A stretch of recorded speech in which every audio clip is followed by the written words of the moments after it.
they haven't faced a single offense that can either throw the ball or run the ball.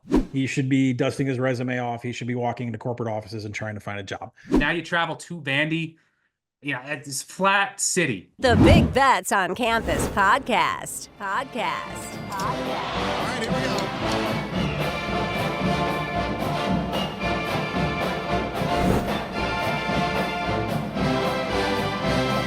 What's up, Degenerate Nation? Welcome to the Big Bets on Campus podcast. This is the Week 6 college football betting preview. I'm Stuckey, and joining me, as always, my fellow BBOC co-host, Colin Wilson.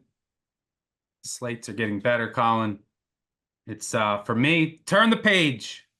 I had a rough September. It's time to finish the season strong. Ready to start on Saturday. 50 today. We're recording this on Thursday. 55 days of football begin. What a time to be alive. My goal, don't know if this will actually happen, is to have a bet on all 55 days. So we'll see if it happens. How's it going, brother? It's going great. Big weekend. Got my tickets in hand, ready to take the family down to see some Tennessee, Arkansas. Boy, does our secondary scare me against Tennessee, but at the same time, I can't wait to hear your opinion on it. You and I talked about it in July. We talked about it in August. We're going to talk about it again today. What is this Tennessee secondary? I think that's going to be a highlight of the show later on. Yep, we'll break that game down in full. Let's get right into it. By the way, this episode comes out late Thursday night, early Friday morning, each and every week. We record this six-pack at 6 p.m. Eastern live on our YouTube channel, BBOC YouTube channel. Make sure you go there, subscribe, hit the like button. Do appreciate that. And you can watch that section live. Covered, I think, 7 or 8 games. Talk about our favorites, underdogs, Friday Night Lights. Everything will be at the end of this episode and our favorite bets. But let's dive right into it with our marquee matchups. Got 4 of them this week, and then we'll cover Arkansas, Tennessee in a segment later. Missouri at Texas A&M. Hardest game on the board for me to handicap. I have no clue. Honestly, I could make a case for either side. Texas A&M 2.5 point favorite, or total 48.5. Missouri coming off a bye. We talked about this last year. Kirby Moore, Missouri's offensive coordinator, held back some stuff early. Do you see a better offensive output so far? It's been underwhelming to date. Texas A&M. Is Connor Weigman, is he going to play at quarterback? I think Marcel Reed is a better fit for Colin Klein's RPO-heavy scheme, but it's not like A&M has been super impressive. They probably should have lost to Arkansas. They think they were outplayed, got some gifts from the Hogs. Arguably should have lost to Bowling Green at home. That game was pretty even. So, this game is extremely tough for me to handicap. I'll be rooting for Texas A&M, have some upside futures on the Ags. And it's also worth mentioning Missouri is first. They are coming off a bye, but it's their first road game of the year. Not an easy place to play. So we'll see how that impacts them. I do think the Missouri defense has holes. They lost a lot from that defense last year. Can Texas A&M take advantage over the top? Remains to be seen. You got a strong take on this game? I do. I have money down on Texas A&M. I would still, at the current market, I make this 2.5 on Texas A&M, but I would still take the money line because I could see this being an overtime game. And I would say that what led me to Texas A&M, there'll be a full preview here up on Action Network at the end of the week. There's just more holes with Missouri that I can't seem to find answers for. So let's talk about a couple of those. Now, the Texas A&M defense, they produced 10 tackles for loss and 8 quarterback hurries against Arkansas. They are extremely havoc-minded. They're top 15 in stuff rate and in line yards against run defenses too.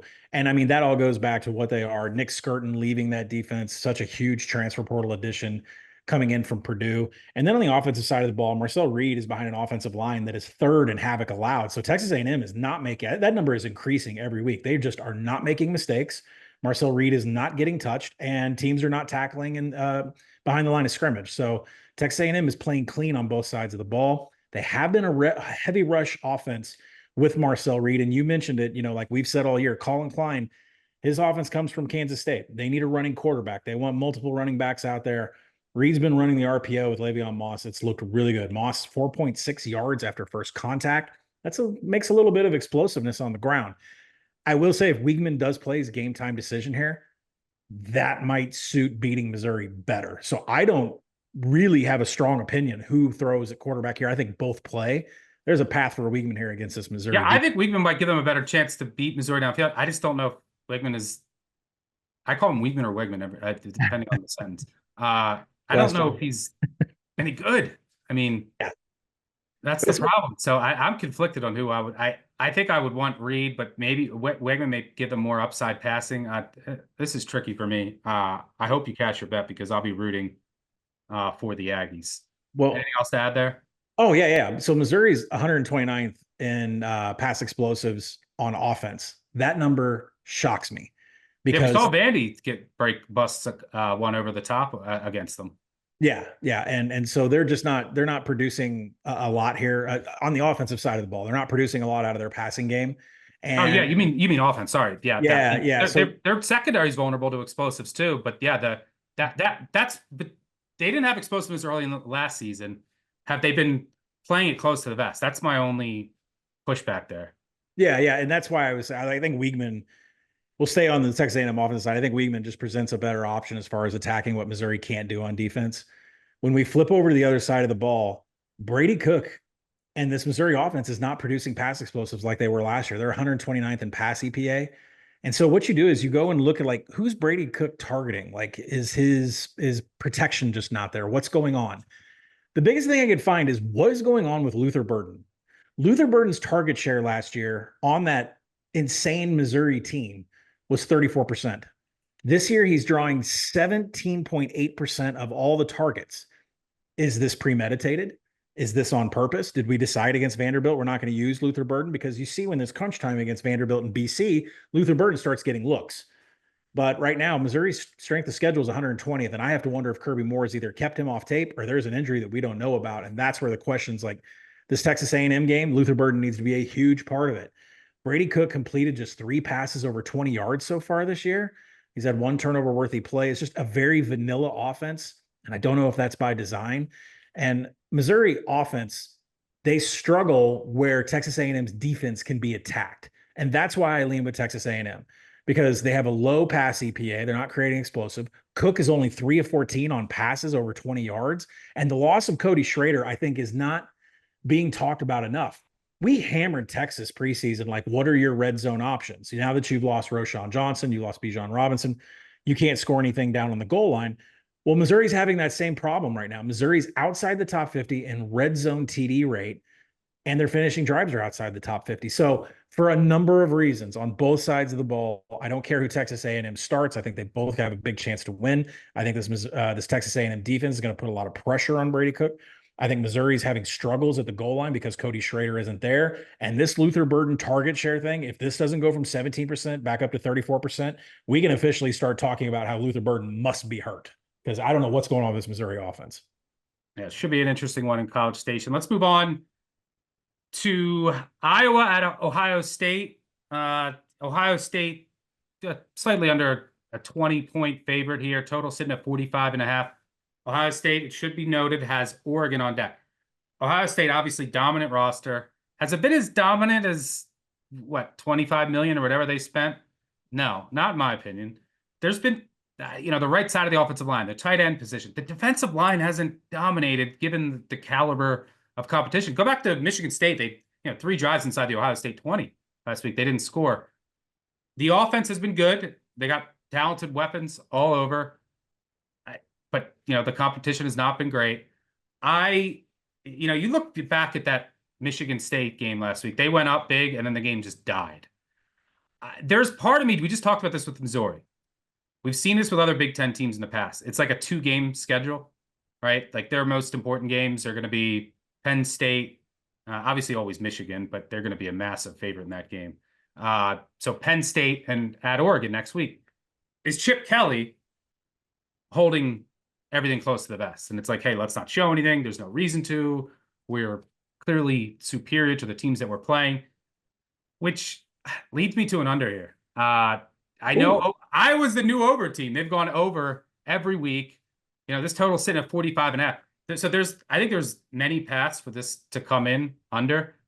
Iowa's defense has had some holes this year. It's not been as dominant, but I trust Phil Parker to clean up some things during the bye week. Iowa, I don't see Iowa being able to do anything offensively. Ohio State, just load the box. You got to stop Caleb Johnson. He's been amazing. He's averaging 8.5 yards per carry. And then you can man up everywhere else. And I don't see Iowa having success offensively. I trust the Iowa defense to, this is Phil Parker. This is Iowa. Every year, they're number 1, number 2 in preventing explosives. And I just don't think Ohio State wants to show much. Get up, park the bus. 45.5. I like the under here. How about you? I like the over. You can get out the board and mark us down. All right, so I only mentioned this in 3 and Out. We have a new board, all about accountability here, and just add a fun element to the podcast. I bought a whiteboard. We have a list, and we will track the games that we agree on, the games that we're going head to head, and then we can use it on the recap episode on Sunday. Don't forget about voicemails 959 Bad Beat, and keep track of it all year long. Be a fun element. One of our listeners kind of gave me this idea with a tweet. So, all right, make your case for Iowa, Ohio State over. Yeah, I don't think really it's so much you're going to handicap the Ohio State offensive side of the ball with Chip Kelly, who's got this run game just humming right now. Will Howard hasn't done much, but these receivers are insane. Emeka Egbuka is now 11.4 yards after he makes the catch. Jeremiah Smith has 5 TDs and 3.8 yards per route run on the season. Freshman sensation. Now he will go up against one of the best corners in the nation with Jamari Harris. So that's going to be a very fun watch. Iowa's corner going up against Jeremiah Smith. But I think the handicap on whether you're going over or under, and it probably pertains to the side as well, but I make this game 19, so I haven't played the side. I think where you're going to handicap this is, can the Iowa running backs do some damage? And right now, they're scoring, 31 points at least in 3 or 4 games. They averaged 15 last year. So it's been a huge boost to get Tim Lester in as your offensive coordinator. And then you look at what some of these running backs have done. Kamari Moulton, Jazoon Patterson, they're both over 3.6 yards after first contact. But Caleb Johnson is the workhorse here. 8.4 yards per carry, creating 30 missed tackles and 82 rushing attempts. To describe how insane that is, PFF has this one stat category called elusiveness of all the running backs in the nation. Caleb is top 5 nationally in elusiveness, which basically looks at your yards after contact and how many missed tackles you created. This is an elite running back. And you think, well, it's Iowa football. They have an offensive line. It makes all these holes. No, not true. Actually, the Iowa offensive line is not really plowing and creating big holes. They're 65th in line yards. That is an offensive line stat. They are 66th in offensive stuff rate. That's an offensive line stat. So what that tells me is what Caleb Johnson is doing is all highlight yards. And the definition of that, if you want to look it up, is what belongs to the running back. It all belongs to the running back, to Caleb Johnson here. So I think, between Caleb Johnson doing that, you look over on the Ohio State side, that defensive front is getting beat. They're only 45th in line yards, and they're 43rd in tackling. How does Ohio State have a strength of schedule of 123rd, and you look at some of these teams they're playing, and they're 43rd in tackling? Well, let's go a little bit deeper. They missed 11 tackles last week against Michigan State. They missed 12 tackles against Akron football in week 1. Ohio State is not buttoned up from a tackling perspective. Their defensive front is getting beat by opposing offensive lines, and Caleb Johnson is doing a hell of a lot of work. It's not his offensive line. It's him. He's that good. So I'm going to take the over here because I think Iowa's going to break a couple. And what I should say is I think Caleb Johnson's going to break a couple. All right, head to head there. I think Ohio State defense will come to play here. It was a disappointing effort overall last week, but I think they come to play. All right, let's get the prime time. Michigan, Washington. I love Washington here. I just had this shoved in my face. Michigan just got hit. Was it a service release? It was. Service release on Michigan. Now, we have to remember when, hopefully I have a chance here. I mean, every time I get a good number, I lose this year. When there's a service release, when a big group hits a bet, they're still ideally hitting 55 to 60%. Doesn't but you have to understand where and why the market moves does have value because it's not like an injury or anything. And moving from 2.5, down to 1 isn't the biggest move, but I like Washington here. I don't think this Michigan team is any good. They can't throw the ball. They literally cannot throw the ball. They threw it for 30 yards against USC. They threw it for 60 or 70 against Minnesota. Yes, they beat USC, but that's when they made the change to Orgy. It was a great spot for Michigan. They had a late touchdown drive to win that game. There was an element of surprise there. Minnesota saw what Michigan wanted to do. Minnesota just got gashed by Iowa the week before. Michigan got shut down in the run game against Minnesota. I mean, Michigan was outgained in that game. I think, 290 to 240, something in that range. Right. It's a completely one-dimensional offense. Steve Belichick, I think, has a pretty good idea of how to stop a one-dimensional offense. Load the box. The Washington pass defense has been better than the run defense, but like that, which doesn't matter here. But you can just bring your safeties down, load the box. And on the other side of the ball, Washington's offense has been balanced. It's been good. If you look under the hood, the underlying metrics are great. Will Rogers has great command of this offense. They're running it well. They have 2 really good weapons on the outside in Jackson and Boston. They've just shot themselves in the foot. What do they have? A million penalties against Washington State. That game ends on the goal line. 97% post-game win expectancy against Rutgers. They have missed 3 field goals. They, red zone woes have also been an issue for the offense. They even had a blocked field goal, but a guy ran onto the field and then it cost them 7. A 10-point swing right there. They've been extremely unlucky, but I think this team is much better than I had anticipated, and I think Michigan is much worse. On the margins, I'm worried, which that's how I would make the case for Michigan, in that the special teams are a mess right now for Washington. Michigan's very good, so like kicking in a low-scoring game, and then can Washington clean up its penalties and execute better in the red zone? Those are the 3 things I'm looking for. But I think Washington. I think that this line should be 3+. I think Washington is the better team right now. Michigan's first road game, traveling out west, prime time. There are some holdovers. I know both these rosters are completely, but national title revenge. I'm a big Jed Fish guy. I like Washington here. Screw the market. Yeah. It doesn't hurt to go against the market sometimes. I like Washington too. I'm in agreement with you. I do like the under until put it on the board. Yeah, put it on the board. I'm going to bet Washington. I was really kind of waiting for a cheap money line, and sometimes you got to thank some of those service releases for giving you the number that you've been waiting on all week. Listen, Michigan's not going to pass in this game. We talked about it, and even if they did have some sort of passing game, they wouldn't be able to execute it here because Washington is number 1 in the nation defensive passing success rate. Steve Belichick they're just tearing passing offenses down, and we know what Alex Orgy is going to do. He's going to run that heavy rush offense with Khalil Mullings. They're going to run inside zone, man, and power. That's the 3 run concepts, but they're really into inside zone. And if you go and dump out what Washington has done on a defensive side from a rushing perspective and run concepts, they've seen more inside zone than anything else against their current competition that they played this year. The Huskies have posted a 60% success rate against inside zone. That is very good. Their opponents are averaging nearly a negative half-point EPA per attempts running inside zone against the Washington defense. It's just not going to work for Michigan here. Washington's been good at doing this all year. It's what I believe Sports Info Solutions calls a bust play. Well, every time you run inside zone against Washington, it's a bust play. And the Huskies, they've been stiff against the rush, especially in the red zone. They are top 10 in opponent red zone rushing TDs. So if Michigan gets down to scoring position, they think they can run inside zone, it's not going to work. So I think, if Grady Gross, he's probably going to have to connect on some field goals here. He's 0 for 2 from beyond 50. He's 0 for 1 from 30 to 39. Washington's 109th in offensive finishing drives. You know this, I know this. We're losing bets because Washington is they're dominating every single sense of the box scores. They are just not getting points up on the board. And penalties, got to clean up the penalties. Yeah. And Will Rogers has 10 touchdowns, no interceptions, 7 big-time throws, only 2 turnovers. Guy's got a ton of experience in big games, too.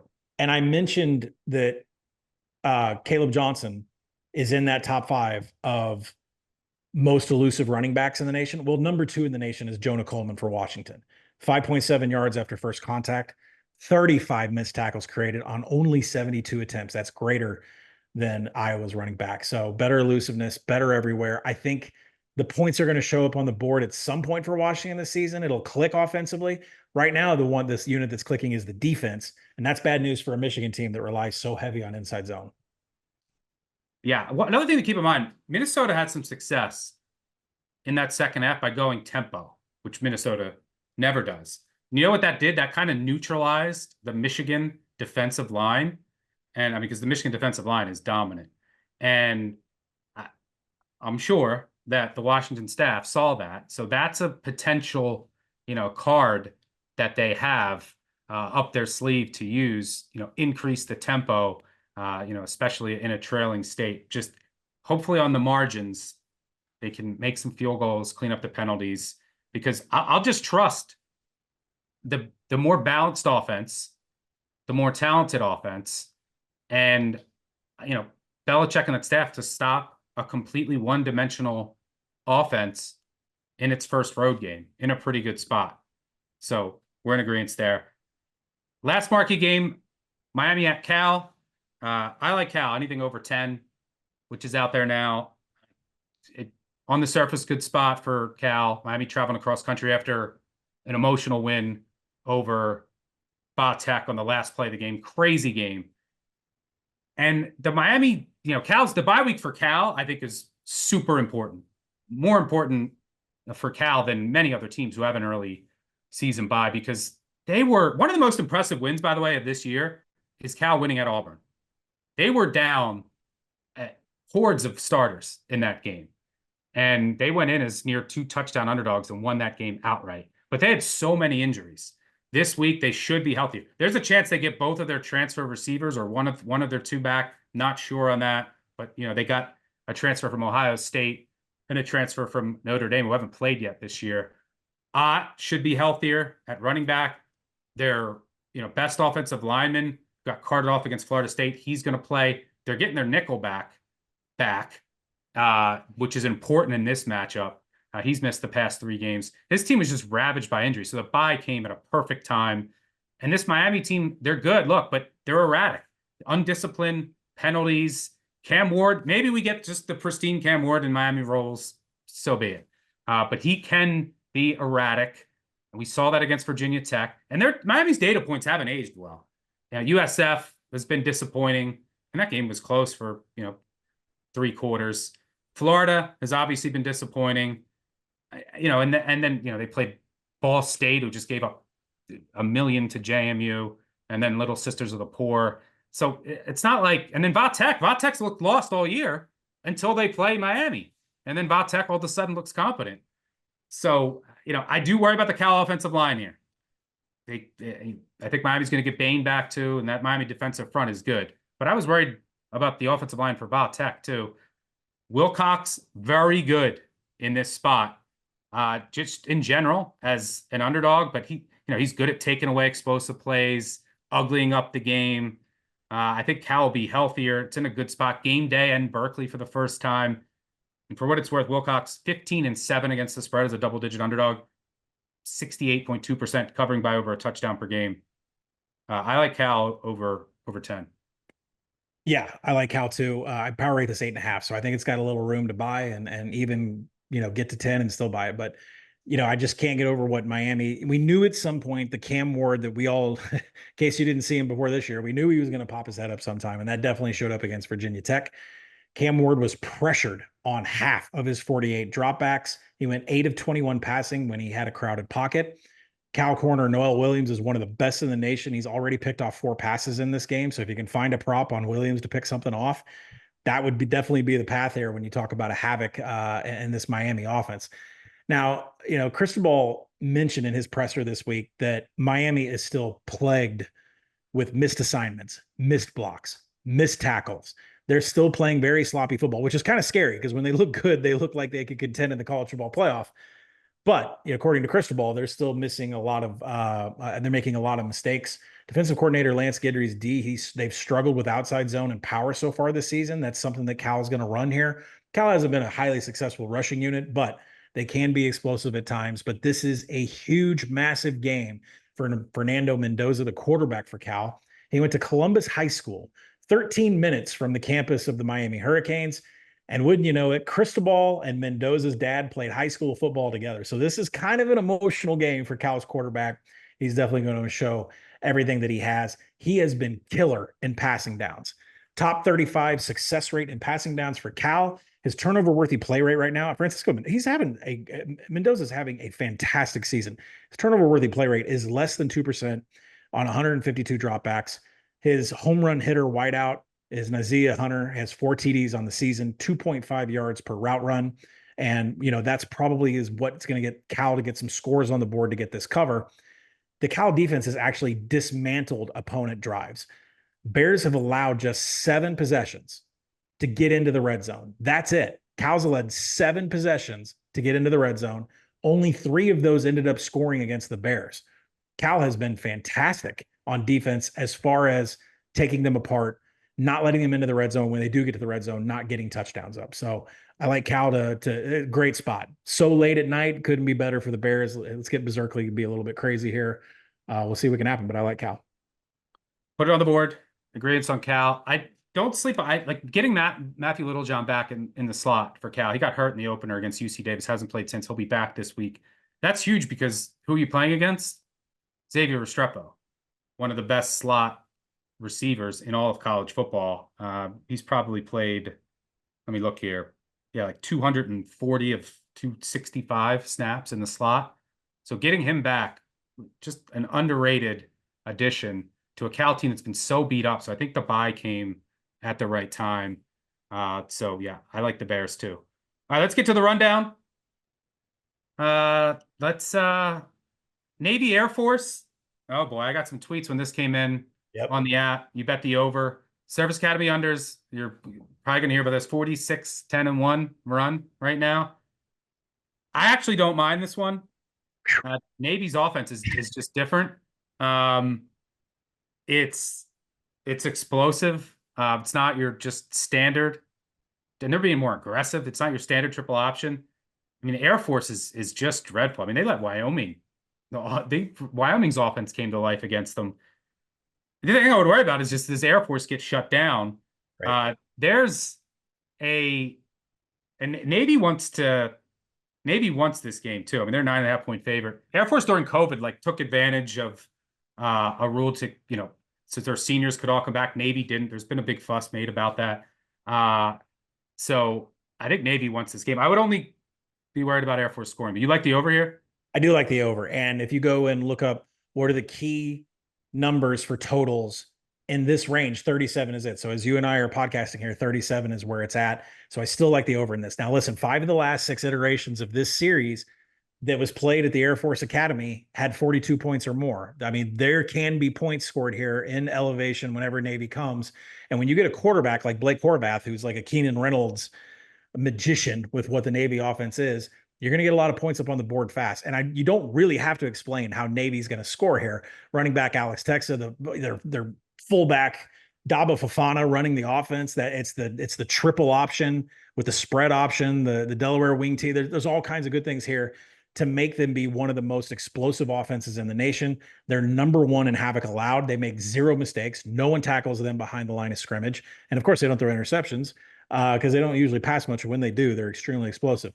Air Force outside the top 50 against the rush. I just don't think that we have to go through a whole explanation about how Navy's going to move the ball and Navy's going to score. On the other side of the ball is where I was like, well, should I take Navy over 23.5 team total, or should I kind of let this ride? Air Force needs to get 10 points up on the board here. Rushing success rate, line yards have been pretty horrible for them in their triple option, but there was improvement against Wyoming. I know we talk about Wyoming, but Air Force offensively, they did get their success rate and 44 rushing attempts up to 52%. That is, I believe, 8% above national average. They averaged 5.1 yards per carry. That is getting back to the fullback dive and the triple option that we know of from Air Force.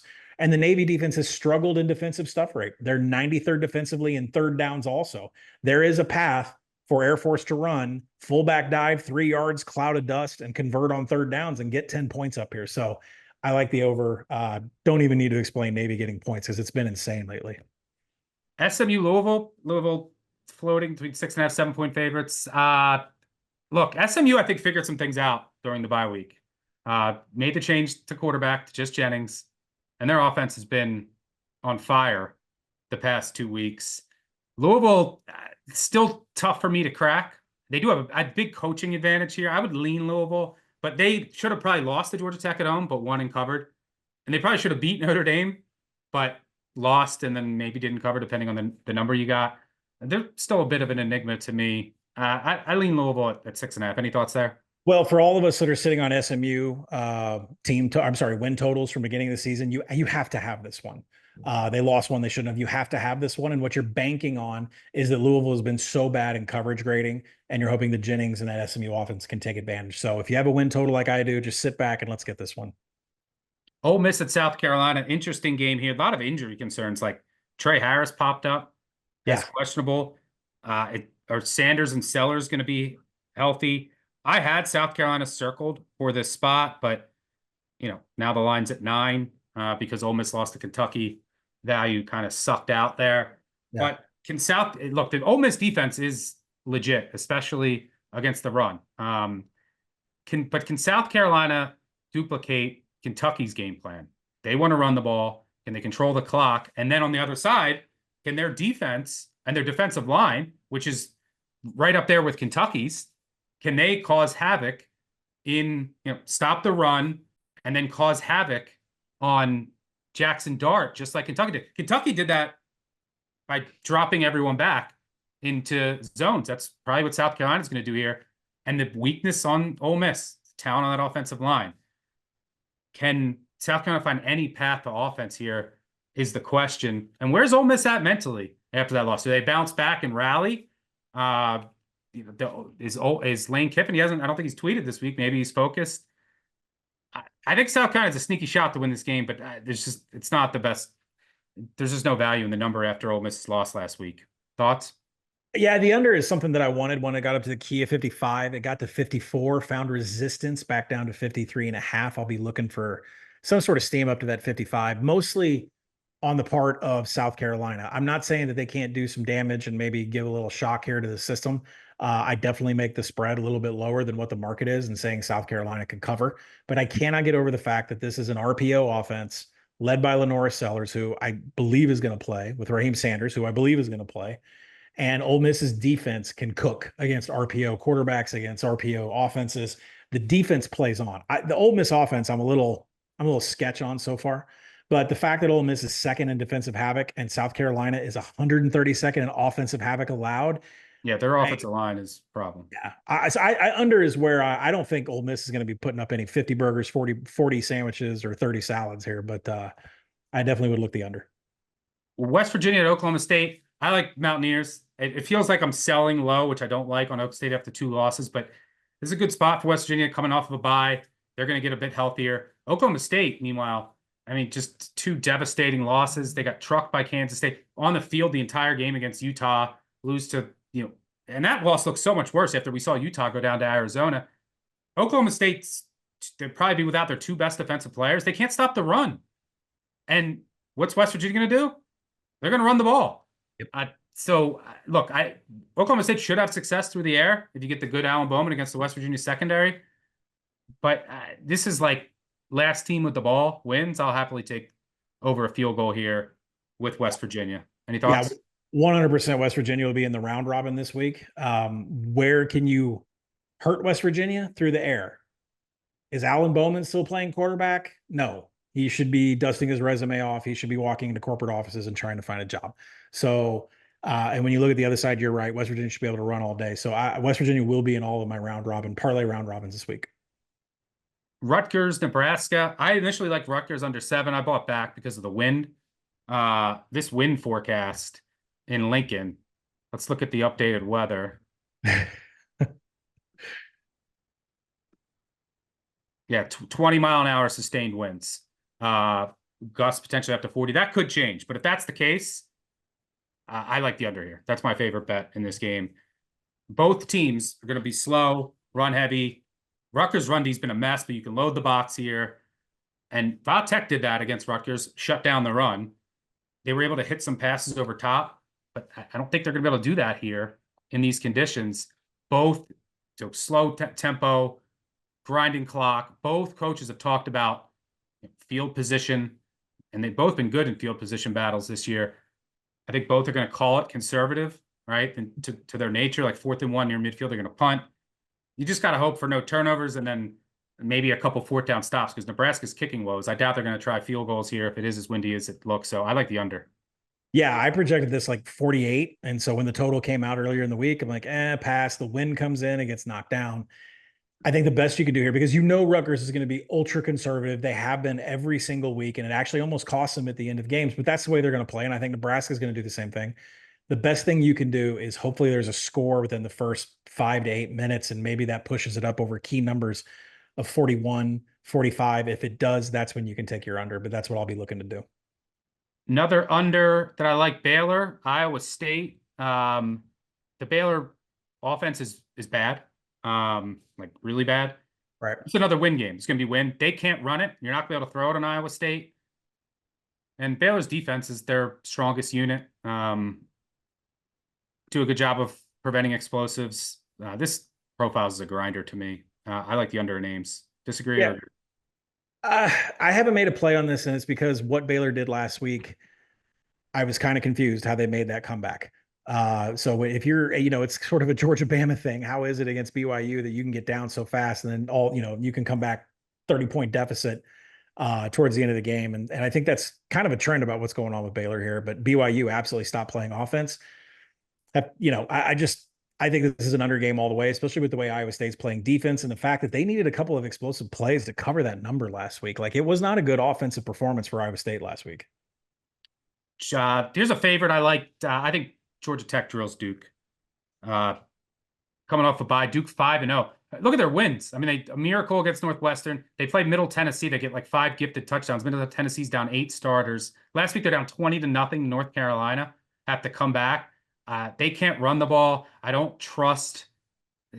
just don't trust Malik Murphy to consistently beat this Georgia Tech secondary. And by the way, that Georgia Tech, and I think Buster Faulkner have a good game plan off a bye. Use the Duke and Manny Diaz's defensive aggression against him with misdirection.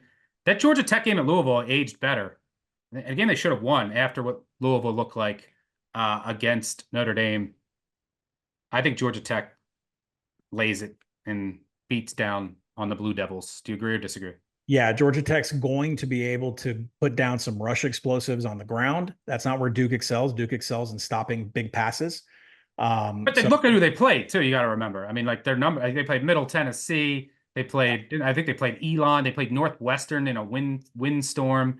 So like a lot of their defense metrics are good, and Manny Diaz's defense are going to have the havoc. But their schedule's been a joke, and they could easily be 3-2, and this line would be north of double digits. The one thing I'd be cautious about in this game, if you're thinking about an under, Duke has been fast this year, 23 seconds per play. And if they want to go up tempo and do that against Haynes King and this Georgia Tech offense, I don't think it's going to work out for them, but it could put points up on the board pretty fast. Yep. By the way, reminder, make sure you check out the Group of 5 guys and their episode going through the biggest Group of 5 games and the ones that they like. It's time for some trash.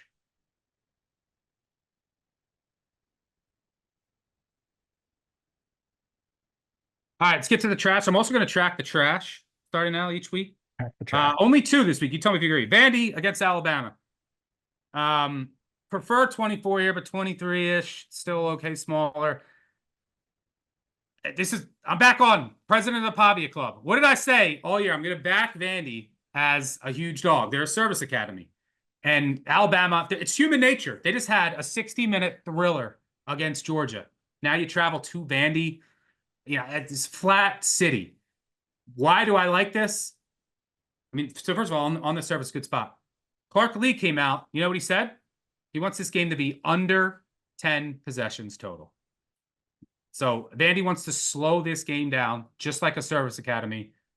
Service academy catching 24. And look, we've seen Vandy. I think the only bets I've won this year on Vandy games. They should have won at Missouri as 21-point dogs. They beat Va-Tech's 14-point dogs. And just like a service academy, they lost as double-digit favorite to Georgia State. Last year, Pavia went into Auburn. And so this offense, I think the offensive staff will have some wrinkles. This Bama secondary is still vulnerable to some shot plays. Hit a couple explosive, shorten the game down. to a crawl. Bama potentially flat after that game. I like Vandy. I'm going to pass on the side, but I am going to say this is a Jefferson Pilot time slot. Got to get our first half unders in here. So it's already trending down. So I think if you can get 27 half in the first half, that's good for No, this isn't. This is at 4 Eastern. Oh no. Yep. Not a Jefferson Pilot time spot. I still like the under here. I mean, if Clark Lee, Vandy's going to be trying for you because they want this game to be under 10 possessions. Yeah, and I mean, there's a hangover effect going on here for Alabama. But I mean, if you just did it numbers on numbers, you'd think that Alabama would roll. But and actually, not from a running perspective, they'd have to throw, which has really been the big savior of Alabama all year, is Jalen Milroe to Ryan Williams and everybody else there, because they're 92nd in offensive rushing success rate. Interesting. I like the under here. I like the first half under. Only 2 tracks. The other one, I don't know where you're at on this one because I think you have a bet on it. UL Monroe against JMU, catching 17. Again, another team that just wants to slow the game down, crawl, run the ball, go extremely slow. This has got to be the top of the market on JMU. JMU also, every team they play is turning it over a billion times a game, which is kind of inflated. I mean, their offense has been great. Barnett's been great the past 2 games, but this is probably the top of the market on UL Monroe. Maybe you get more Armenta than General Booty. Armenta gave them a spark. This is too high. UL Monroe, Warhawks. But you're giving JMU shit because they've scored 133 points. They cashed in every time they get the ball. They score a lot of points. No, I'm not going to join you. Put me down on the board. I'm not doing that. I'm not fading JMU. Nope, not going to do it. You want to go head to head or no? You're just not. I'm just not going to play. But I mean, if you want to go, oh boy, this is rough because I like ULM too. Okay, well then, just a pass for you. All right, let's go nowhere fast. San Diego State, their totals. We've gotten everyone right so far this year. Hosting Hawaii, over or under? Under. Hawaii is a pass-happy team, and they're run and shoot. We know that with Timmy Chang. That's the greatest part of the San Diego State defense so far. They're 15th in coverage grading. You go to the other side of the ball. We know the Aztecs want to have their Aztec fast, heavy tendencies run on the ground. The problem is Hawaii is 7th in defensive havoc, and they're 27th in the nation in tackles for loss. They are behind every single offensive line they play, including when they played UCLA. Then there's some scoring issues here for San Diego State. They're 131st in offensive finishing drives. They only get 2.5 points per scoring attempt. So under here, we need 2 fast offenses. We need terrible numbers in defensive finishing drives, and we don't have that here. Let's go under. I believe I made this like 40. I project the number at 46. So we got room to go here. My gut says over, but not enough to make a play. Yeah, you've been hot on these. We agreed on most. When I disagreed with you in week 1, you were right. So under is the call. All right, and then finally, Colin talking hogs before we go 3 and out. Arkansas, Tennessee, a big one in prime time. Tennessee, 13.5-point favorite here. Do you want to know how awful I was in September? I was betting on the Tennessee Titans and fading the Tennessee Volunteers. That sums up by September. I like Arkansas here. I mean, I make this, but I have no credibility when it comes to talking Tennessee. 0. But I have to just trust my process and numbers. I make this like 11.5. Yeah. So I want 14. I will say that. I just have to go back. Like, I was wrong on Tennessee twice this year against Oklahoma. But Oklahoma, by the way, Oklahoma's defense gave up like 300 yards to Auburn in the first half last week. And Oklahoma, they lost their key receiver early. Their wide receiver room was decimated. They can't run the ball. They're like 133rd in rush success rate. Oklahoma hasn't played a single team. I talked about NC State earlier. They are a bad team. They can't score against it. They had 180 yards versus NIU. They can't run the ball. They can't throw the ball. They haven't faced a single offense that can either throw the ball or run the ball. I mean, Kent State is by far the worst rushing team in the country. Yeah, I mean, this will actually provide a test because you have guys like Jacquinnon Jackson in the backfield, Andrew Armstrong at wide receiver, Taylor Green at quarterback. And why is Taylor Green important here? Because you did see Oklahoma start to move the ball once they benched Jackson Darnold with a mobile quarterback. His legs will be important because the Tennessee defensive line is legit. I think Arkansas can have some success running the ball a bit here. Not many people will say that if you look at the metrics, but no team that they've played has been able to run the ball at all. Arkansas's rushing offense has been good this year. That's what you need to do. You need to have some success running it, whether it's with Jackson or Green, because you can't get into these known 3rd and long situations against Tennessee. And we have yet to see this Tennessee secondary tested. So, yeah, I mean, and Nico, he's been good, but not great. I think he has the same number of turnover-worthy plays as big-time throws in his games against FBS opponents this year. So I think that this is finally test. Now, the thing that scares me is, maybe I just haven't upgraded Tennessee enough. I mean, I've upgraded them a ton. But, I mean, Arkansas, they're definitely battle-tested this year. They should have beat Oklahoma State. They put up 600 yards. I mean, I guess a lot of teams are doing that now, but they should have beat Texas A&M on a neutral field. I mean, this is a team that's played what? I mean, do you want to talk about battle tests? Right? They played Texas A&M, Auburn, and Oklahoma already. Oklahoma State all away from home. So I do expect Tennessee to have both their starting tackles back, but that's certainly worth monitoring. Sam Pittman is a dog. Like he's just a god. He's 21-8 against the spread as an underdog, covering by over 4 points per game. 3-0 this year, 9-3 against the spread as a double-digit dog. I like Arkansas, but I'm an idiot. I'm an idiot in general, but especially when it comes to Tennessee. So I'm sure Tennessee will roll, but I think 14's too much. Like the only thing that scares me is Taylor Green is so erratic and so inaccurate that he could throw picks. So like Arkansas is a crazy variance team. Can they stop turning it over and making dumb mistakes? Like that concerns me a bit too. But yeah, the corners do worry me a bit for Arkansas too. Like one of their projected best, I think, is still going to be out. Can Slaughter step up the ex-Vol? So who's going to have the edge there? He transferred in from Tennessee. He knows Tennessee, but Tennessee knows his strengths and weaknesses. That's an interesting subplot. But I think 2 touchdowns is too much. Yeah, Danico Slaughter's been an animal against the pass. So I think my favorite bet of all that we've talked about outside of 3 and out is going to be Arkansas plus 7.5 in the first half. There's 7s out there too. That's fine. What could go wrong against Josh Heupel, the most successful against the spread first half coach in NCAA history? Right. What could go wrong?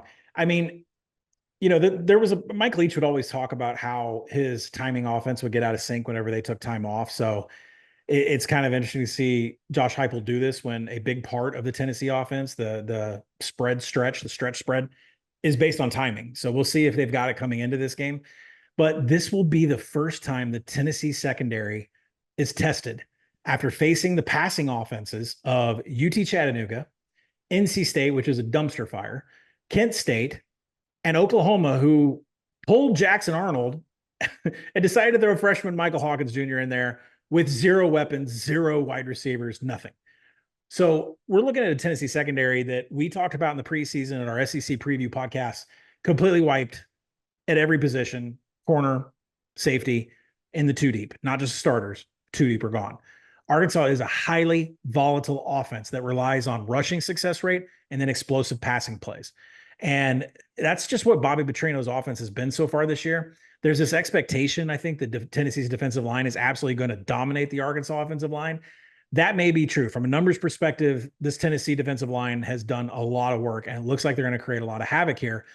And if Jaquindon Jackson is not able to establish the run, which he has against everybody else, every other defensive line he's gone up against, if he can't keep the Hogs in standard downs, that's where I think this handicap plays into Arkansas's favor, because the great equalizer in this game is Taylor Green. Play action, moving pockets, bootlegs, naked bootlegs, rollouts, deep passing from out on the sidelines. That's what Taylor Green does. He's running more than he ever has in his entire career through Boise State. And Tennessee struggled with Michael Hawkins, particularly when he left the pocket to connect on passes. Taylor Green is up to 64 rushing attempts this season. He has over 400 yards on the ground, evenly split between designed yards, between design calls and scramble yards. And the reason why I say first half and not second half, there could be some holes in the Arkansas secondary. I expect there are. They've been beat up at safety. It's been inefficient in safety. The corners have been fine. The safeties have been bad. I expect Josh Heupel and Tennessee to regroup at halftime, find out where they're going to attack, put some points up on the board. But hey, Bobby Petrino's offenses have completely flamed out in the second half. What'd they score? 3 points against Texas A&M in the second half. Oklahoma State deflated in the fourth quarter. couldn't win it in overtime. Like these offenses of Arkansas are just beating the world in the first half. They're getting they're getting completely shut down after adjustments have been made. So point distribution for Arkansas, they're averaging more than 22 points in the first half, only 13.6 in the second half. I'll take Arkansas plus 7.5, and I might have a couple tickets this weekend that has Arkansas on the money line in the first half. So I do think they're going to give them a challenge early. I think the adjustments probably end up doing Arkansas in as far as winning this game, and hopefully they keep it within 14. All right. So on the board, we head-to-head Oregon State, Colorado State, the Iowa-Ohio State total. You like Oregon State, the Ohio State over. I like the under, and Colorado State. Agree. Houston TCU under. Washington, money line. Cal, anything over 10. And then we'll do a split of Arkansas first half full game. Agree there? Agree. All right. Before we get out of here, let's go 3 and out. Welcome back to the Week 6 edition of 3 and Out as part of the Big Bets on Campus podcast. We record this every Thursday at 6 p.m. Eastern. It'll be part of the overall Week 6 college football betting preview, which will be out later tonight. Entire thing will be on YouTube. If you're watching on YouTube, thank you. Make sure you hit that subscribe button, hit that like button, help us grow the channel. Appreciate you being here. What we do, if you are new, what we do here each and every week is we go 3 and out. Well, then we go for it on 4th down. We'll talk all of the Friday night games on 1st down and Friday night lights. Give our favorite overdog, aka our favorite. Our favorite underdog is part of our underdog moneyline parlay. And then we'll give our favorite bet of the weekend. I'm Stucky, if I haven't already made that clear. And joining me, as always, is my fellow BBOC co-host, Colin Wilson. The slates are getting good, Colin. How's it going, brother? Next week is the Super Bowl, so everybody just enjoy this week. A little bit of a lighter as far as like heavy action going on. And interested to see some of these teams. I think some of these teams we're going to talk about, we haven't really talked about a lot. But I'm super excited, and I can't wait for next week, because next week, I think just bring a sandwich to the podcast, bring a sandwich to us in 3 and Out, because there are so many top 25 games next week. It's going to be insane. All right, let's dive into it on 1st down with some Friday night lights. 7 p.m. Eastern on CBS Sports Network. I don't think, maybe you have a hot take on this, but Jacksonville State, 16.5-point favorite at Kennesaw State. Kennesaw State is beyond dreadful with a loss at home to UT Martin. This team is a mess. Total sitting at 48.5. I have nothing here. What do you got? Yeah, I mean, you can't make a case for Kennesaw State when they lose to UT Martin. And plus, that score was 24-10 going into the 4th quarter. I mean, the Skyhawks dominated them. The number here just, I don't know. Like these teams go on these slides and you can't keep up with their number. And then you try to justify maybe now's the time to jump in on these crappy teams. I mean, I make this game 10 and we're up to 16, and I really can't see any resistance to this number. The most troubling aspect that came out of that box score from Kennesaw State and UT Martin is the fact that Kennesaw was 35% success rate in standard downs. They were in passing downs the entire day, nearly 20% less than national average. They averaged 2.9 yards on standard downs. That's against the UT Martin defense, and their quarterback Davis Bryson. He has 105 dropbacks so far, 0 big time throws, 5 turnover worthy plays. So you're going to expect a lot of tempo out of Jacksonville State here. They're coming off a bye. They're going to be extremely fresh. So you say, well, why don't we just swallow all these points and move on? I think the better bet is going to be in the first half and taking them on the spread, even though that's inflated up to -9.5. And the reason is for two reasons. The Gamecocks are going to play on Wednesday night next week, because Conference USA is going to take over our midweek in October. So if Rich Rod is up by 21 points going into the second half, are we still running 23 seconds per play? Are we still trying to run the score up? I don't know, because it's now a short week for them. But other than that, if you look at Kennesaw State, and the 3 FBS games they've played so far, in the first half, they've logged 1 touchdown in 3 first half against FBS opponents. So I would look Jacksonville State -9.5 in the first half. I think I'm going to be pulling the trigger there on that one. Yeah, Jacksonville State, I think the bye will benefit them with Huff at quarterback. They've been a little more confident. I mean, that opener where Smothers started against Coastal Carolina, they just got boat raced. But the The past 2 games, they've been a bit better. They did lose at Eastern Michigan in a game that was a fluky play there. They probably should have won, and then they beat Southern Miss 44-7. I just can't put my money on Kennesaw State. I tried it against San Jose State. They probably should have covered. They threw a pick late, and the team is just bad. Speaking of bad, the Houston offense will travel to TCU. TCU sitting, I think this number's in a bit of a dead range. 16.5-point favorite here. Total 51.5. I just bet this under. Small. It's scary to bet a look. I mean, these two teams are polar opposites. Houston's offense is anemic, to say the least. They have been shut out in 2 straight games. They were shut out against Cincinnati, which isn't a great look, and shut out against Iowa State. They want to go slow. They can't throw the ball at all. They want to run it. That's why every one of their games has gone under this year. On the polar opposite is TCU. TCU wants to go fast. They want to throw it. They have an electric passing attack with Hoover under center. That's why every one of their FBS games has gone over the total. So what gives here? I bet the under here because I think what's going to happen is the Houston defense is actually pretty feisty, and they don't allow explosive plays. That's one thing that they excel at, and their metrics are decent. They're playing well. I played this a bit smaller just because I'm worried it's a short week. Their defense is just does it get gassed at some point? I mean, their offense is giving them absolutely nothing, but they do a good job. They're clearly the superior unit to their offense. So I think that they're going to prevent explosive plays. TCU will probably get their points, but I do think Houston could have some success running the ball. That's TCU's biggest weakness. TCU also does a good job pass defense, which Houston's not going to be able to throw it here. They can't throw it against anybody. But TCU can be run on a bit. So what does that mean? I think like Houston can have the ball a bit, bleed the clock, shorten the game. And as the spread would indicate, TCU probably going to extend at some point. And when that happens, TCU cannot run the ball. They can't run it at all. So, when they go into, hey, we have a lead here, and I don't think that they're going to be driving the field running it. Then the clock's going to start really bleeding. So I like the under. Houston, you'll have a Houston. The funny thing is Houston, it'll feel like has your bet. TCU, it doesn't. But I think 51 or above, there's some value in the under. What do you see here? Yeah, you can mark us down on our new board about whether we agree or not as yes, we agree. I have the under 2, took it at 51.5. I projected it at 48.5. So I would still let it run a little bit more, and I would still feel comfortable taking it. These Houston numbers that you spoke of are dreadful, unbelievable. 133rd in offensive finishing drives.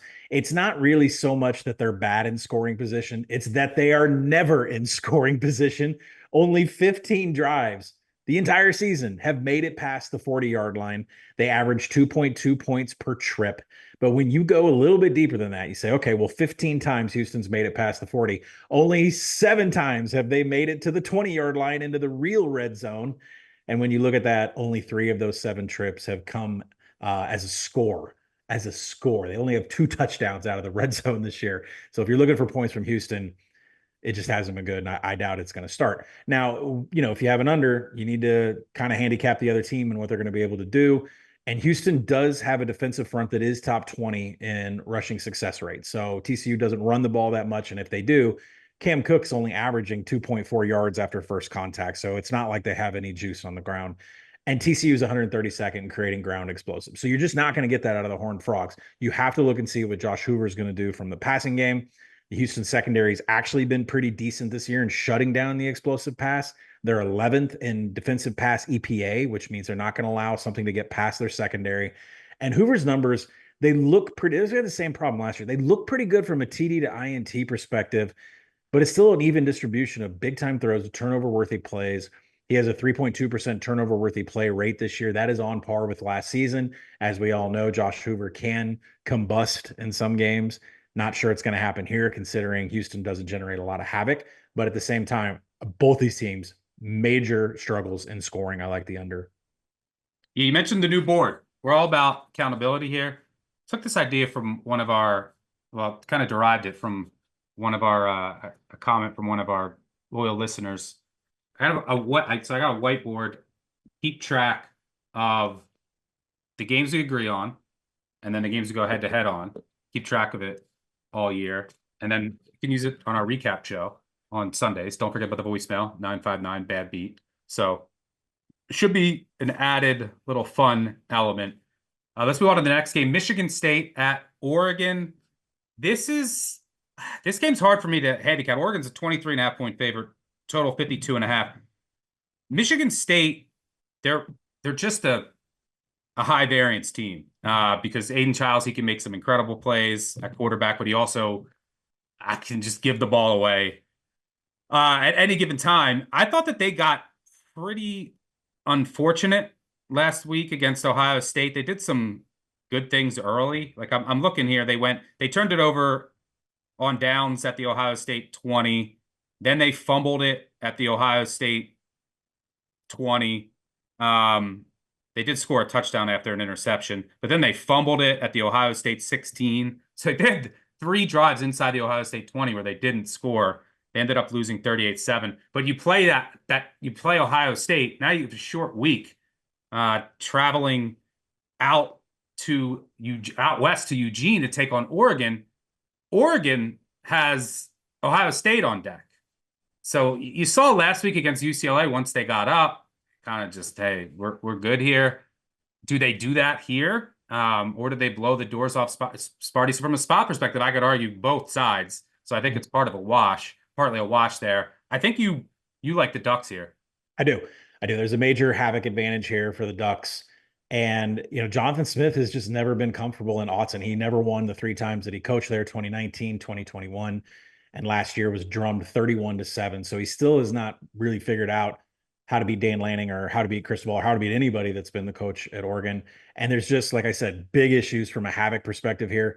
Oregon 7 tackles for loss and 4 passes defensed against UCLA last week. And the Ducks are 3rd nationally in passes defense, which is a combination of pass breakups and interceptions. The Ducks are one of the highest ranked defenses in creating contested catches. That comes from corner Jabbar Muhammad. He's created the most forced incompletions on the team. And when you go to the other side, this is where it gets real dicey because we like Aiden Childs. We liked him coming into this season, but it's been bad. He's really struggled. 9 interceptions, but he has a greater number of turnover-worthy plays at 14 already this season. And then his turnover-worthy play rate increases whenever he gets pressure. He goes from 8.6% turnover-worthy play rate, which is already unbelievably high. It goes up to 13.5% when he has hands in his face. Michigan State is, they just can't seal the deal when they get into scoring position. They're 129th in offensive finishing drives, and they average 2.9 points. It's less than a field goal every time they get past the 40-yard line. I don't expect the Spartans to score much here. So really the question is, if Oregon's got overlooked Ohio State, can the base offense and the base defense beat Michigan State? Based upon history of Jonathan Smith and Autzen, based upon the havoc numbers, I think Oregon gets it done. I projected about 25.5, so I think there is a little room here to get Oregon right now.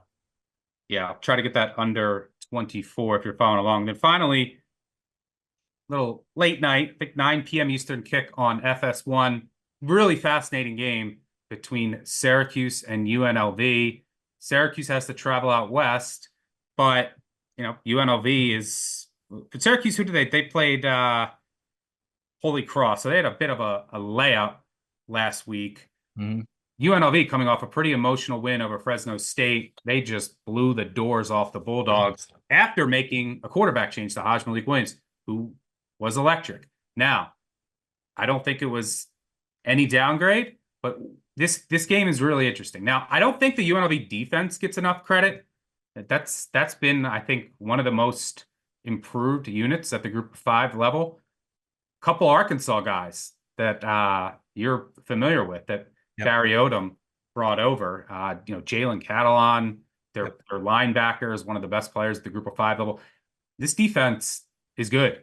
And, in comes the Syracuse offense. Kyle McCord, I think he leads FBS in passing yards. He's been good, and they have great weapons in the backfield at receiver and tight end with Gadsden. But he's been a bit erratic at times. With some questionable throws, but this offense definitely is explosive. The question I have here, I show value in Syracuse at this number, especially if it gets to 7. But my question is, how much of an upgrade is UNLV with Malik Williams? If that is indeed the case, last week, I do think that they benefited a bit from the element of surprise, right? Like that was his first start. They had a lot of success running RPO and getting Ricky White involved, who's going to probably be a more integral part of this offense. But now Syracuse has seen what that looks like. And that was, I had a feeling that was like a rallying game for UNLV after everything that happened. So this is a really fascinating game.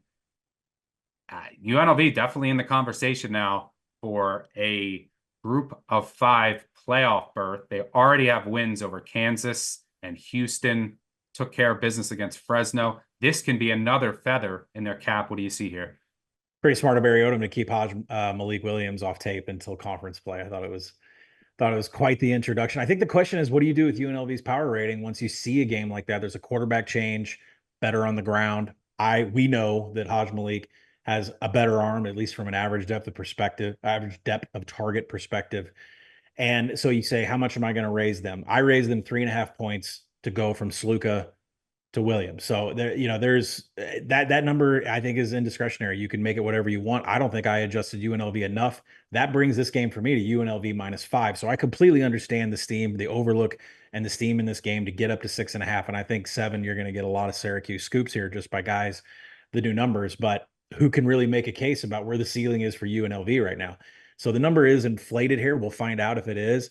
But really, it's Syracuse's track against mobile quarterbacks that's not going to get me to put a bet on the orange here whatsoever. I mean, Stanford Ashton Daniels led the trees to more first downs than Syracuse had. He had a 60% success rate in standard downs, and Syracuse almost won that game. You go look at Georgia Tech and Haynes King, 29 to 39 passing. He had 67 yards on the ground, 2 rushing TDs. These are known mobile quarterbacks, and now Syracuse has got him again with Haj Malik Williams. And, is he going to light him up for 120 rushing yards and 13 of 16 passing like he did last week? So Syracuse is, I was going to say Syracuse's strength of schedule is 125th. I mean, I named those quarterbacks, but it's still not great. I mean, you throw the Georgia Tech Stanford games in there with Ohio, where Parker Navarro had like 45 rushing yards against them. Holy Cross, you mentioned, was a layup. It really, when you have a strength of schedule stuck that's 125th in the nation and your defense is 85th in tackling and you're 98th in defensive finishing drives, that gives me confidence that UNLV is going to be able to A, move the ball, B, avoid tackles like crazy, and C, score when they get into scoring position. So I lean UNLV all the way. I haven't put money down because I think you're getting the most inflation you can on the Rebels. So I'll probably stay off. Maybe a quick Syracuse score. Maybe this goes back and forth. I know the totals, I'm really shocked the total is about 58.5. You would think that these teams would rocket downfield with Syracuse's pace at 25 seconds per play. But, UNLV defense has been great. You mentioned Catalon. For everybody that doesn't know, Jalen Catalon was the heartbeat, the voice of the locker room for the Razorback defense while Barry Odom was the defensive coordinator for 3 years. He's finally healthy after a little stint in Texas. It is such a boost to this UNLV defense, who right now is top 10 in quality drives. And nobody is creating a methodical. Nobody's getting past the 50. Nobody's getting scores. UNLV's defense has been tremendous this year. But then again, I know somebody will say, look at their strength of schedule. They played the offenses of Fresno, Kansas, Utah Tech, Earl, Dixie State, and Houston, who we've already mentioned. So I think we're at the top of the market on this number here, and I probably will let it ride and try to play UNLV live. Yeah, 7. I'd be interested in Syracuse, flat 7, maybe Syracuse live. I do think this will be a back and forth game. Jackson Woodard is their linebacker. I failed to mention earlier. He's a hell of a player. That is how I could poke holes in UNLV. Houston's offense has done nothing. Right. I mean, they've been shut out in 2 straight games. They scored just 7 points against UNLV. Kansas, obviously not the same without Andy Kotelnicki.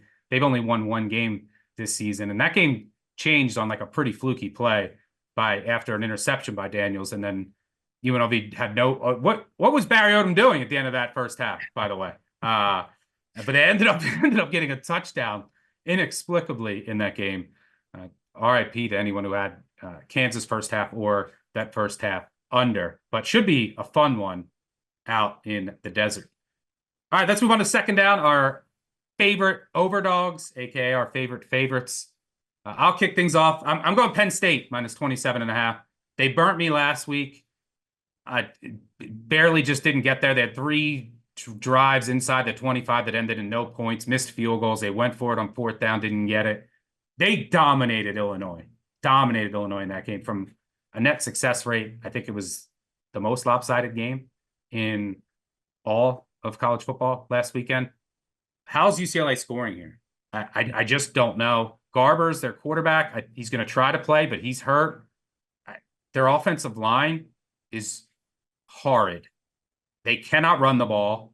Penn State's going to be able to tee off. You might look at the score last week against Oregon and say, well, yeah, UCLA covered. I mean, they had a pick 6 in that game.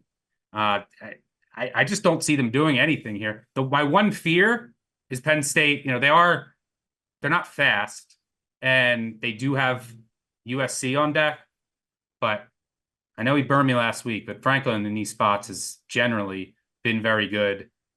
I think this line should be like 30-ish. So under 4 touchdowns, which is still out there. Give me Penn State. I think they roll UCLA. I didn't even mention UCLA. I mean, can we look at first of all, their offense is bad. They barely beat Hawaii. We saw them get destroyed by Indiana, but they've gone to Hawaii already this year. Then they went out to LSU 2 weeks ago. They come home to play Oregon. Now they fly east to play Penn State. That is brutal travel schedule. 3 straight brutal opponents. This is a tough spot for UCLA. Noon kick too. I think this sets up for a Penn State blowout. Yeah, you got to wonder when Kotelnicki is going to dive 100% into the playbook.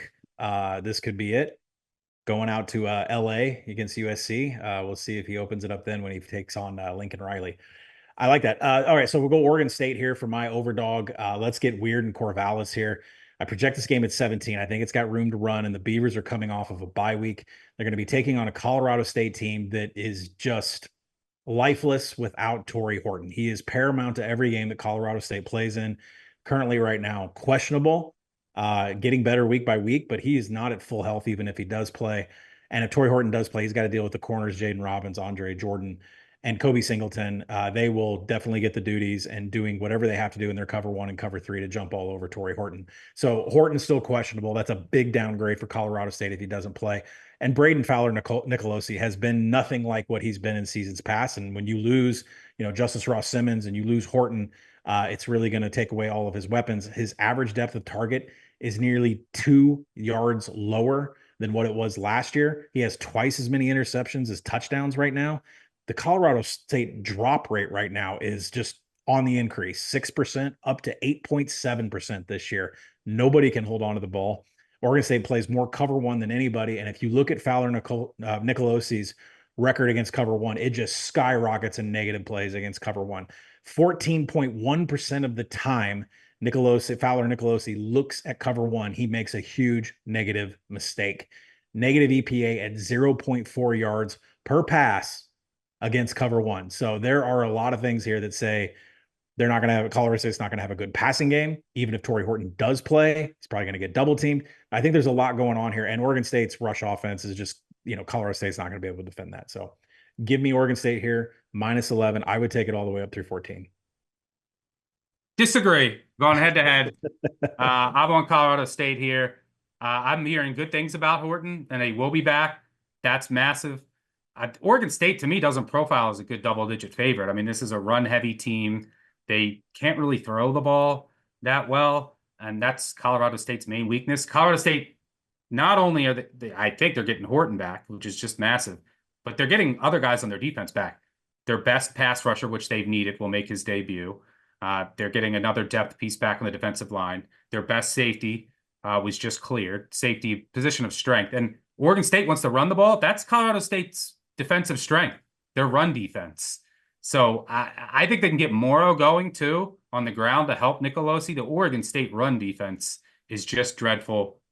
We're going head-to-head here. First one on the board, the Beavers and the Rams both coming off of byes.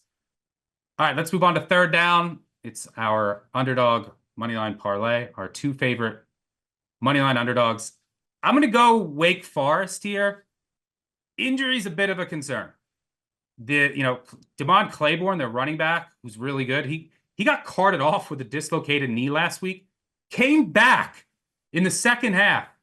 I've never seen this. He got carted off, came back, ran for a 60-yard touchdown. Donovan Green's been one of the best receivers in the SEC. He's been limited the past 2 weeks. He's still dealing with a lingering leg issue. When he was healthy against Virginia, I think he went for like 11 and 160. They're also going to be missing a couple key guys on defense.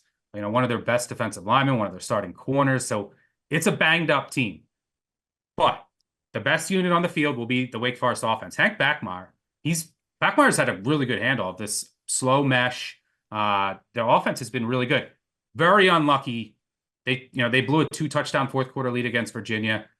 Last week against Louisiana, it's a coin flip game. They doink a field goal. Special teams are a concern here in this game because NC State will have an advantage there. But this is mainly a fate of NC State. How many more data points do we need to tell us that NC State's a bad football team? Do you want to go through them?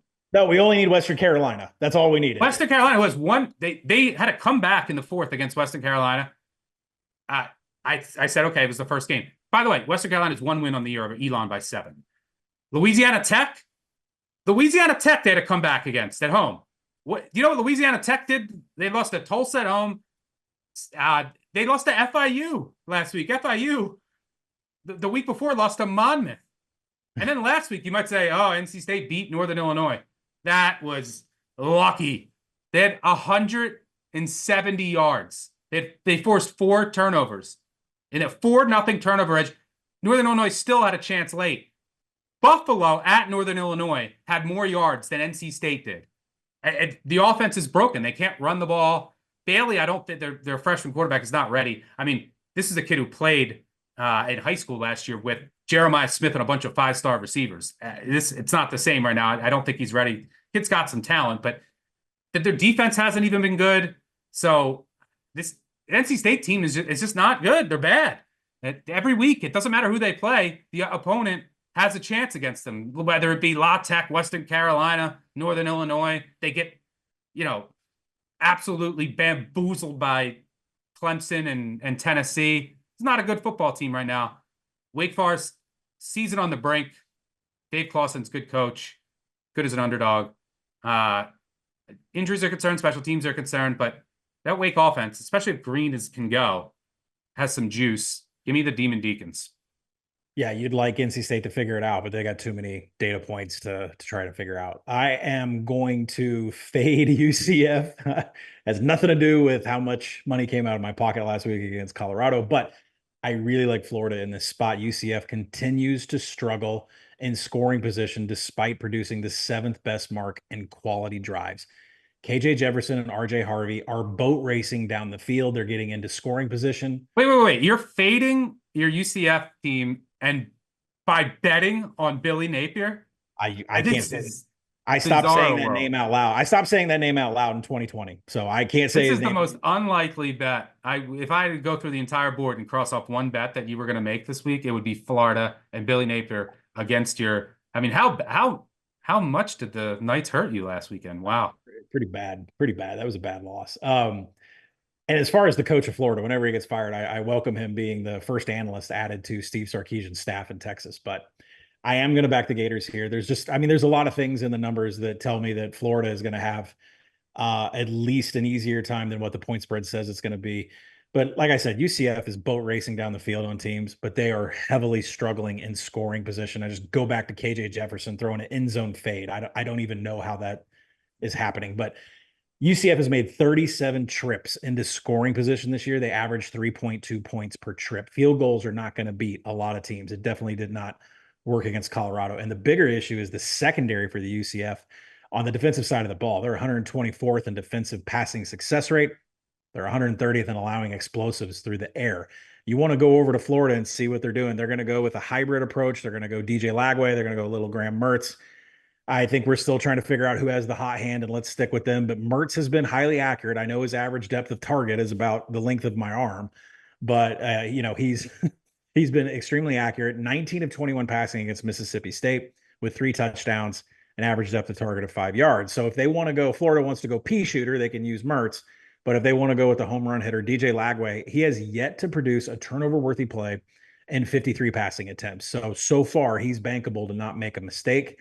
2 interceptions that were graded against Texas A&M, they were considered on the actual receivers themselves and not on Lagway. So he doesn't have any turnover-worthy plays yet this year.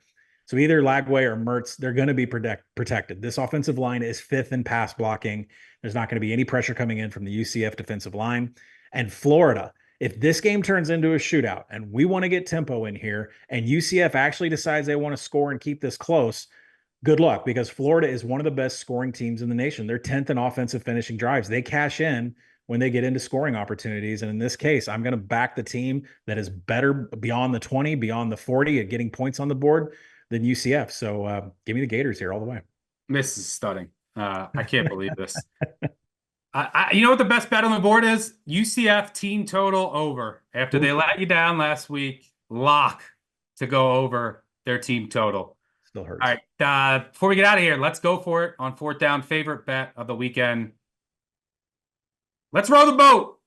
Give me the Gophers against USC at home. On the surface, just tricky spot for USC. Went out, played a physical game against Michigan. Back home, play Wisconsin and their backup quarterback in a game that they were down double digits in. Now head back out east to take on Minnesota in prime time with Penn State on deck. Not an ideal spot. And by the way, USC hasn't won a game in the Eastern or Central time zone since 2012. I think they're 0-9 straight up and against the spread. That includes a loss at Michigan. Minnesota can duplicate the game plan that Michigan had. Control the clock, run the ball. They can get a push. The Minnesota offensive line can finally get a push here. This will feel like a breather. They just faced the Iowa and Michigan defenses. And I do think that the Minnesota offense is starting to come along.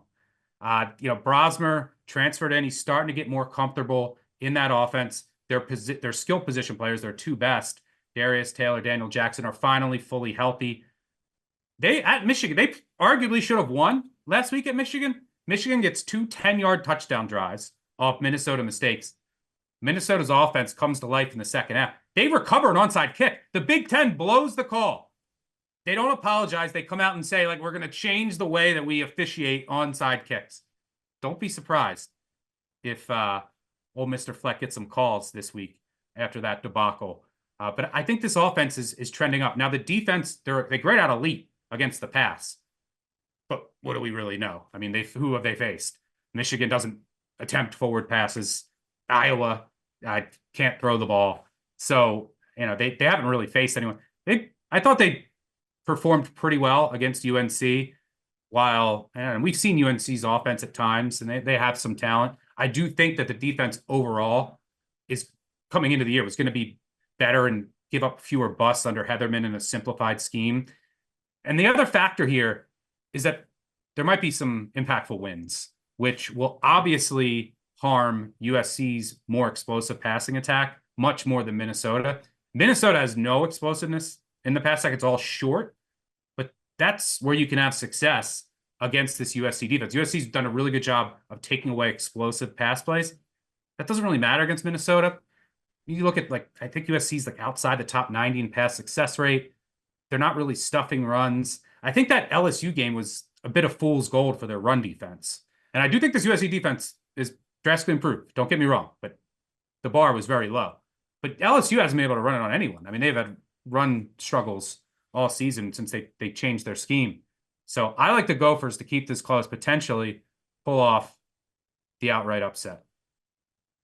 Yeah, I mean, if you don't have a pass rush and you're not going to get any pressure, then Max Brosmer is going to be able to pick apart in short range, and that's what Minnesota wants to do from a passing perspective. I'm going to go Louisiana here on the road for a second consecutive week, taking on a Southern Miss team coming off a bye. They desperately needed a bye. Southern Miss is a disaster right now. Didn't score a point against Kentucky. No shame in that. Got blown out by South Florida. And then right before the bye, Jacksonville State beat them 44-7. Even more crazy is what they did in passing plays. Passing downs, 26% success rate. Passing plays, 22% success rate. We're talking some of the most horrific numbers I've ever seen. Available yards is when you get the ball at the kickoff and say you have 80 yards to go, how much of a percentage of that you can get. Well, the national average says you should get 44%. Southern Miss got less than 30% of available yards against Jacksonville State's defense. Now they're going to go and take on a Louisiana team that is absolutely humming from the offensive side of the ball. ULL is number one nationally in quality drives. Did you go 50 yards? Did you last for 3 minutes in your drive? Did you have a score? They don't stop themselves at all. They're always in scoring position. They've had 26 offensive scores this year. 18 of those have been touchdowns. They do not kick a lot of field goals. They are top 30 in offensive finishing drives. When you look at the other side of the ball and the defense for Southern Miss, they're 122nd in defensive quality drives. So every Louisiana possession is going to end up in scoring position here. Southern Miss can't defend the run. It's their worst aspect of their defense.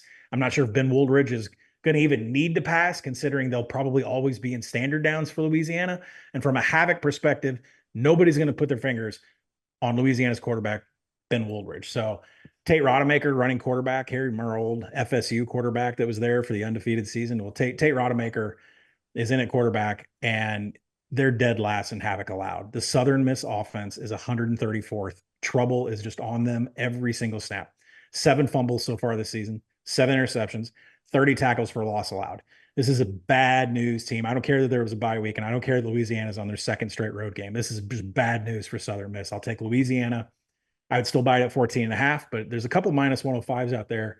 You could get this down to 14 and pay minus 115. So I do like Louisiana. Take them against Southern Miss. The end may be near for old Will Hall. All right, that'll do it for 3 and Out. Thanks for tuning in. Again, make sure you check out the full podcast out later tonight, breaking down all the marquee games and a bunch of others, including Colin's Arkansas Razorbacks taking on Tennessee.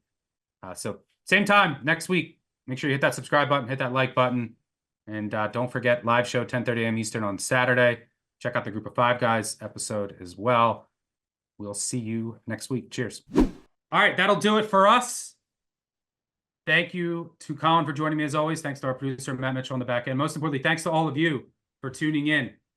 Again, make sure you check out the Group of 5 Guys live show 10:30 a.m. Eastern. Don't forget about the voicemail 959-BAD-BEAT. We'll have our recap show that'll be out by Monday morning. New BCS will be out early in the week. We'll do it all again. You know the drill. Subscribe, unsubscribe, subscribe, tell a friend, tell an enemy, leave a 5-star review. I'll get our producer to pull some within the next week or so, do a bunch of giveaways. To really do appreciate that. Make sure you subscribe to our new BBOC YouTube channel. Even if you don't use YouTube, just go there, hit subscribe for us. That really helps us out. It's time to get hot, baby. October's here. Let's close the season strong. Good luck on all of your wagers this weekend. Cannot wait for the action to start. 55 days straight of football. We'll catch y'all later. Cheers. Peace out.